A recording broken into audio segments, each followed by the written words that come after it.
warahmatullahi wabarakatuh.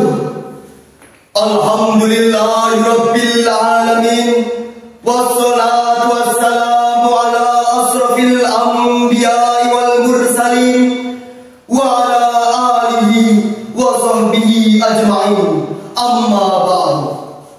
Hadirin yang berbahagia, dewan juri yang saya muliakan, puja dan puji syukur kepada Allah yang maha bijaksana, maha sempurna ciptanya, pemberi nikmat yang tak terhitung nilainya, dan penjamin kebahagiaan dunia akhirat di surganya.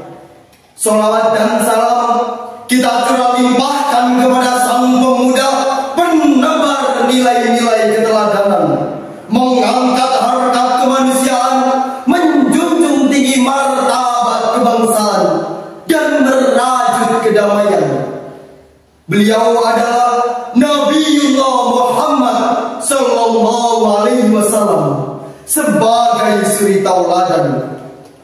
Hadirin yang berbahagia, pada kesempatan kali ini saya akan menyampaikan pidato yang berjudul Generasi Muda Islam untuk Pemimpin Indonesia.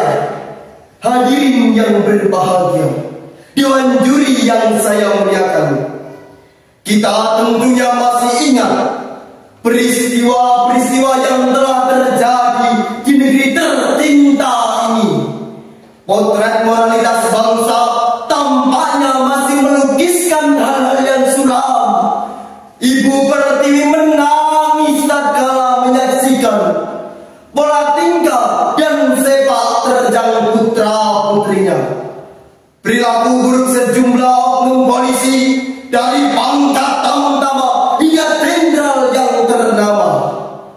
Membudayanya sikap ketidakjujuran, meningkatnya kebrutalan, kenakalan remaja, narkotika merebak hampir ke seluruh lapisan masyarakat dari segala usia. Tidakkah peristiwa ini sangat memalukan?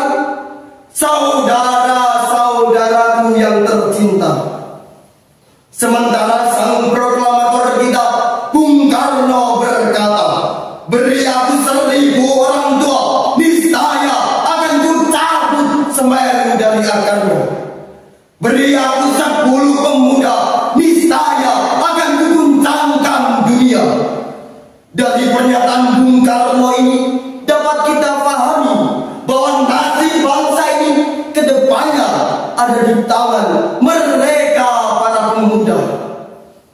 Apakah bangsa ini akan semakin maju atau malah sebaliknya?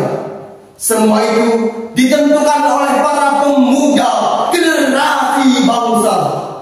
Untuk itu, moral generasi muda harus dibentuk sedini mungkin untuk menciptakan karakter yang sesuai dengan Pancasila. Saudara-saudaraku yang tercinta, di zaman sekarang ini, untuk menjadi generasi yang berakhlak mulia, tidaklah semudah membalikan telapak tangan. Butuh perjuangan dan tekad yang kuat. Terlebih dengan perkembangan zaman yang kian menggiurkan. Perkembangan zaman yang tak luput dari merosotnya iman dan akhlak para generasi muda penerus bangsa. Dewan juri yang saya muliakan, potret generasi muda yang sudah kita gambarkan tentulah sangat tidak mencerminkan budaya bangsa Indonesia yang berbudi luhur, berilmu pengetahuan, sehat jasmani dan rohani. Lalu apa yang kita idamkan?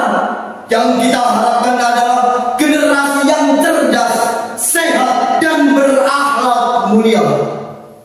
Untuk mewujudkan generasi yang brilian ini, apa yang harus kita lakukan? Minimal ada 4 hal. Pertama, sebagai generasi harus comeback to Islam. The Islam is the best solution. Kedua, generasi muda harus berilmu yang amaliyah dan amaliyah yang ilmiah. Ketiga, perbanyak berkumpul dengan orang-orang soleh.